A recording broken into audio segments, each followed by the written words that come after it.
Welcome. I'm Collins Trott, Child Development Faculty on the Wallace Community College Dothan campus. In this episode, we're going to be learning about new directions in learning. The study of children has changed over the years. The scientific study of children emerged from the field of psychology. During the last half century, child development research has focused mainly on the cognitive theories of Piaget and Vygotsky. Although these theories are still being researched, the new research frontier of the 21st century is brain studies.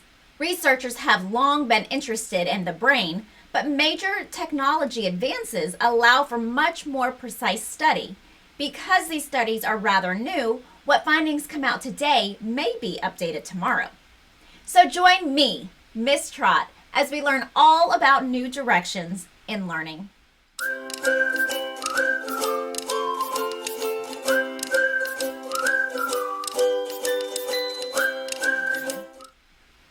Brain development begins shortly after conception. Full-term babies have about 100 billion brain cells. However, it's the least developed organ at birth. Brain growth happens when brain chemicals are released in waves. Brain growth occurs in a predictable biological sequence that is the same for all people. The brain is made up of two types of cells, neurons and glial cells. Neurons send and receive chemicals and electronical impulses among each other to direct the various tasks of the brain. Glial cells are brain cells that support neurons. Each area of the brain is highly specialized. In the beginning, neurons that we need to make connections will be near to each other, but later neurons can grow very long axons to reach distant neurons. The network of fibers that carry brain signals between neurons is called wiring. As soon as sections of the brain are wired, connections must be sorted in a step-by-step process called learning. People's experiences affect wiring. Wiring that is seldom used is pruned to make stronger connections elsewhere. If needed, new wiring can also be made. Pruning begins in the very first years of life and is almost completed by 10 years of age. The brain has the ability to change or adapt to the environment, and this ability to be reshaped is called plasticity. Although the brain is plastic, timing is an important concept when it comes to brain development. The entire brain is not wired at one time. Today, brain researchers use brain scans to note optimal times for making connections. They note two types of periods in wiring: critical periods and sensitive periods. Critical periods are times when some part of the body is very vulnerable to the lack of stimulation or to negative experiences. Sensitive periods are times when the brain is best able to wire specific skills for all children. Knowing when the brain timing for various skills occurs helps parents and teachers offer the right kind of experiences for a child at the best times possible. This is called using the windows of opportunity. In this windows of opportunity, a child reaches a peak capacity to learn the skill if given the opportunity.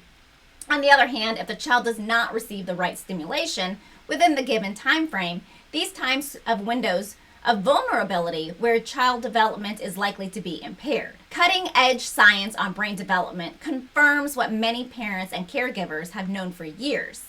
The earliest years are the most important for all areas of growth and development, and all experiences affect the brain's performance. The brain is part of the human body. Nutrition, physical activity, and general health all affect a person's brain. Without quality early childhood experiences, the brain connections can be pruned too much and the windows of opportunity are missed. Child development involves the study of children and the adults in their lives.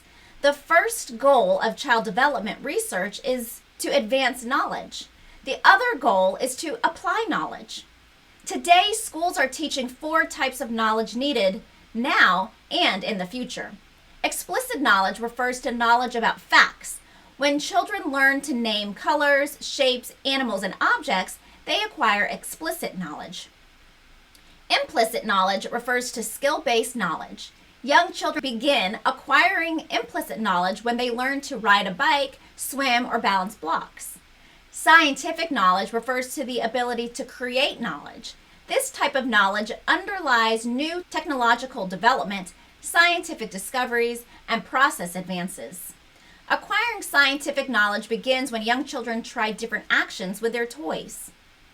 Knowledge about experts involves knowing who has the other forms of knowledge. Mastering this type of knowledge requires understanding what knowledge is needed, knowing who has this knowledge, and building social relationships to get access to the experts and their knowledge. Young children acquire this knowledge and quickly learn which parent, sibling, or friend has the knowledge or skills they desire. For people to reach their full potential in school, in careers, and in their personal lives, they must not only acquire knowledge, but make good use of it. Executive functions are the intellectual functions people use to manage themselves and their resources to achieve goals. Executive functions are used in achieving all tasks and include working memory, cognitive flexibility, and inhibition. Child development knowledge is being applied not only by educators, but also those in health and protective services. Children are not born with the ability to control the harm that may come to their developing bodies, including their brains. Many children come into the world of loving parents, plentiful food and other necessities, and a supportive environment. Other children, however, are born into a world of less than responsive parents, scarcity of food, and lack of other necessities, and a harsh environment. By nature, children are survivors, but people must nurture and support each child. Applying what you know from child development research can have powerful impacts on all children. Doing what is right for children is their best insurance for their future as adults and in the next generation of children. Now let's review what we've learned. The study of children has changed over the years, and the new researcher frontier of the 21st century is brain studies. Brain growth occurs in waves, and the fastest growth is during the prenatal through early teen years. The brain is made up of neurons and glial cells. Neurons are connected with sensory organs and with the brain. Glial cells support neurons. Neurons are connected through wiring, which allows communication to travel from neuron to neuron in a specific order. People's experiences affect wiring, and wiring can change due to the brain's plasticity. Wiring that is seldom used is pruned. If needed, new wiring can also be made. Periods of fast brain growth signal windows of opportunity for learning certain skills.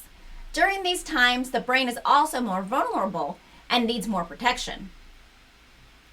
Today's world requires children to adapt to many changes. Schools prepare children by teaching explicit knowledge, implicit knowledge, scientific knowledge, and knowledge about experts. To sequence content and determine the best way to teach, schools often look to the theories of Piaget and Vygotsky. Schools also try to help children use knowledge effectively by strengthening executive functions and life skills. Child development knowledge is being used by workers in health and protective services. Many children are vulnerable to countless stressors. Child development knowledge is being used to prevent and treat children's stress. That wraps us up for this episode. You can learn more about this topic by reviewing the resources posted in your course. As always, if you have any questions, please contact your instructor. Thanks for joining me, Miss Trott, as we learned all about new directions in learning. See you next time.